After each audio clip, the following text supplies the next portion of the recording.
বাচ্চাগুলোর কি কোনো দাম নাই?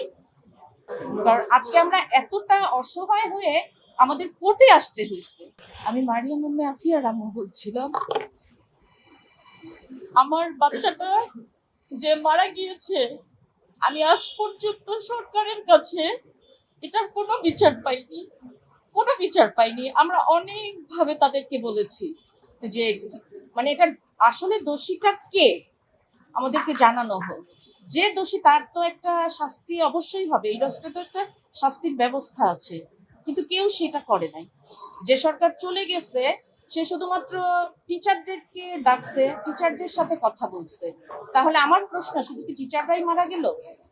বাচ্চাগুলোর কি কোনো দাম নাই? আবার এখন নতুন যে সরকার আসছে সেই সরকারও একজন টিচারকে পুরস্কার দিচ্ছে। সে তো বাচ্চাদেরকে বাঁচাতে যেই সেই পুরস্কারটা পাচ্ছে। তাহলে এতগুলো বাচ্চা যে মারা গেছে তাদের ফ্যামিলিগুলোর তো কোনো খবর কেউ নিচ্ছে না। কারণ আজকে আমরা এতটা অসহায় হয়ে আমাদের কোর্টে আসতে হয়েছে কেন? এই রাষ্ট্রের কি কোনো দায়ভার নাই এটার?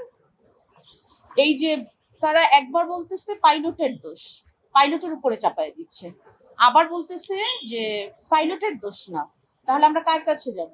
কার কাছে যাব? বিমান বাহিনীরও তো বড় ধরনের একটা আছে। মানে আমাদের সর্বোপরি হচ্ছে আমাদের বিচার দরকার। আমাদের বিচার দরকার। আমাদের স্কুলটা যে অবৈধভাবে করলো, রাজু কিভাবে এর পারমিশন দিল আর সে কিভাবে করলো, এটা একটু দেখুক সবাই। আমরা বিচার চাই।